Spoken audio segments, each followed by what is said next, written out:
Bonjour et bienvenue au premier cours de mathématiques pour aider les étudiants de bac à préparer et à réussir leurs examens. Ce résumé de cours pour les étudiants qui ont suivi l'option BIOF, donc il sera en français. Donc les étudiants concernés par ce cours sont les étudiants sciences maths BIOF, et sciences physiques BIOF et sciences SVT BIOF. En général, sont les étudiants qui ont suivi l'option BIOF et donc ce cours a pour vous. Donc ce cours, c'est un cours de mathématiques consacré au bien, consacré pour expliquer la continuité d'une fonction numérique. Donc on a le cours, c'est la continuité d'une fonction numérique. Donc dans ce cours, on va expliquer les théorèmes essentiels dans le cours de la continuité d'une fonction numérique. Donc ces éléments-là sont la continuité d'une fonction à un point. On a le prolongement d'une fonction par continuité ou bien le prolongement par continuité d'une fonction. Deuxième point. Troisième point, la continuité sur un intervalle. On a deux types d'intervalles, intervalle ouvert et intervalle fermé. Bon. On a intervalle ouvert et intervalle fermé. Lorsqu'on parle d'intervalle fermé, c'est tout à fait idem que segment. Donc, intervalle fermé ou bien segment, souvent on parle d'un segment. Donc, on a intervalle ouvert et on a un segment.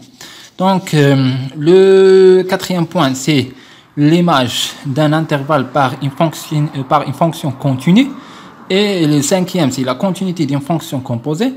Sixième, c'est le théorème des valeurs intermédiaires. C'est essentiel, très important dans ce cours de la continuité. Et donc, le dernier point, c'est les fonctions inverses. Et donc, on commence par le premier point, ou bien premier axe, c'est la continuité d'une fonction à un point. Donc, on va voir les définitions. Donc, je vais changer la page. Et donc, ici, on a la continuité d'une fonction à un point. Donc, définition, soit f c'est une fonction numérique. Donc, fonction numérique définie sur un intervalle ouvert i. Donc, c'est juste une désignation de l'intervalle de centre x0, un point de centre, un intervalle de centre x0 comme présenté ici. Donc, on a cet intervalle, on peut décrire sous la forme mathématique comme ça. Donc, et on a une schématisation, une petite schématisation ici. On a x0 au centre et l'intervalle c'est ouvert. On a alpha moins x0 et alpha plus x0. Donc, c'est l'intervalle de centre x0. Donc, c'est une juste départ pour définir la fonction f. Donc, on dit, donc là, intéressant, c'est, il commence par ici. Donc, on dit que f est continu, la fonction f est continue en un point, x0, si et seulement si. Si et seulement si, donc on a l'équivalence. Si ou seulement si, on a limite de f de x lorsque x tend vers x0 égale à f de x0. Donc, pour vérifier la continuité, il est facile, très facile.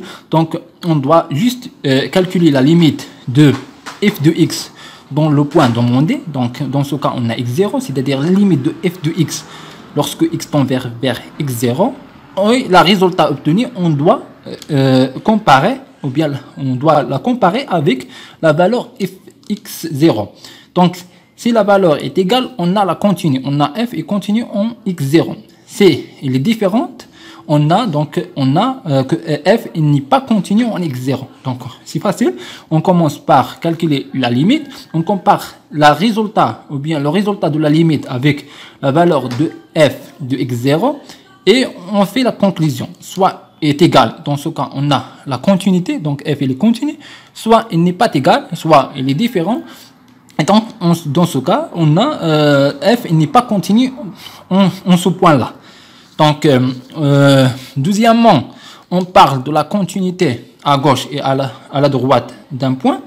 Donc la continuité à la gauche d'un point x0, donc on dit que f, la fonction f est continue, on est ici, et continue à la gauche de x0, à la gauche de la point x0, c'est-à-dire on a comme ça l'intervalle, c'est-à-dire on a ici c'est x0 et on a x0 plus alpha ici.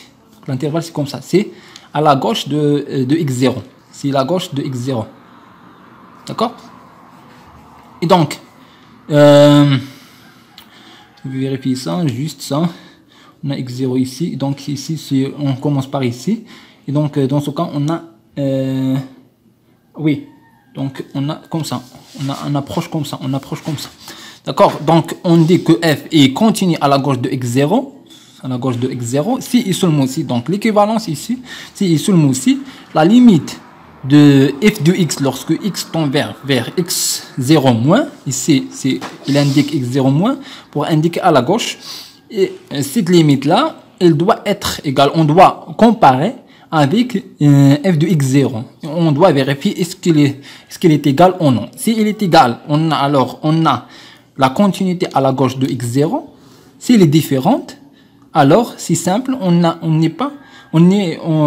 pas la continuité à la gauche de ce point-là. D'accord?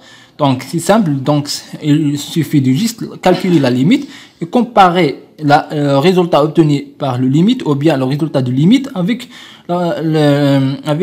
l'image ou bien f de x0 et tirer la conclusion adéquate. Donc après on a ici la continuité à la droite d'un point x0. Donc on dit que f est continu à la droite de x0 si et seulement si la limite de f de x lorsque x tend vers x0 plus pour indiquer que on calcule à la droite. Donc cette limite là, on doit avoir un résultat. Donc on va le calculer. Et après ce résultat-là, on doit la comparer avec la valeur de f de x0.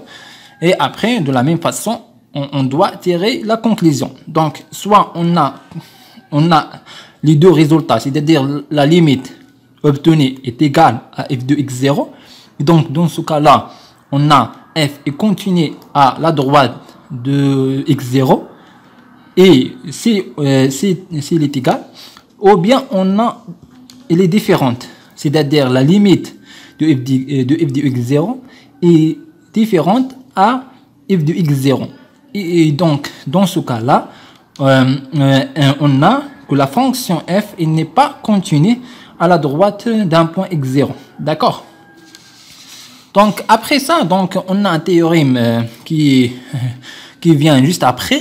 Donc, si la théorème est reliée la continuité en un point x0 avec la continuité à la gauche et à la droite. Donc, on dit que f est continu, on dit que f est continu en x0 si et seulement si, donc on a équivalence ici, si et seulement si il est continu à la droite et à la gauche en même temps. Donc, il doit être continu à la droite et à la gauche. D'accord?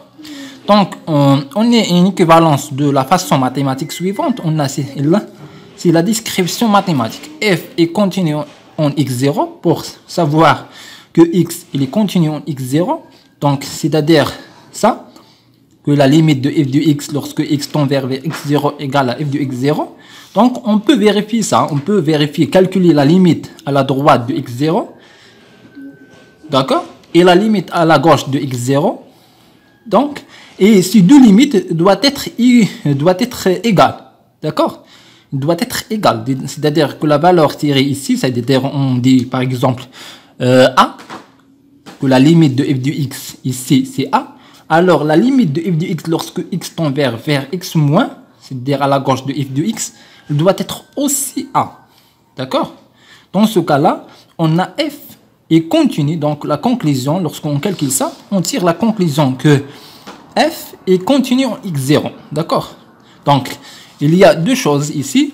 Donc, pour assurer que la fonction, ou bien vérifier que la fonction est continue à un point, il suffit soit par deux méthodes, soit de calculer la limite ici, lorsque f de x, de la limite de f de x lorsque x tend vers x0, vérifier que est égal à f de x0. C'est la première façon, c'est la façon directe. Ou bien calculer la fonction ou bien la limite de f de x à la droite de x0 et la limite, calculer la limite de f de x lorsque x tend vers x0 moins Et ces deux résultats, c'est-à-dire la limite ici et la limite là, doivent être égales. S'ils sont égales, alors on a la continuité. Donc ça, s'ils sont égales, alors f est continu. On dit que f est continu. Est continu en x0. Donc, s'ils sont différentes, c'est-à-dire quand on a calculé la fonction, la limite, plutôt la limite de f de x lorsque x tend vers x moins, on a trouvé par exemple une valeur a, donc 2, 3, plus l'infini, moins l'infini, etc. Donc, bien sûr, si il est égal plus l'infini ou bien l'infini, la fonction ne sera pas continue. Donc, on ne peut pas avoir maintenant il est continu à plus l'infini, donc il ne sera pas continu, d'accord? Donc, et la fonction à la gauche, ici à la droite, à la gauche de f de x0, donc la limite de f de x lorsque x tend vers x0 plus, c'est-à-dire à la droite de f de x, ou à la droite plutôt de x0, est égale à b. Et dans ce cas, la valeur de a et la valeur de b sont différentes. Et donc, dans ce cas-là, on tire la conclusion que la fonction f, ici je dois écrire en bleu comme ça, donc f, donc la fonction f, elle n'est pas continue, continue en x0, d'accord? Voilà, c'est ça la conclusion. Donc c'est facile, très facile. Donc on revient après.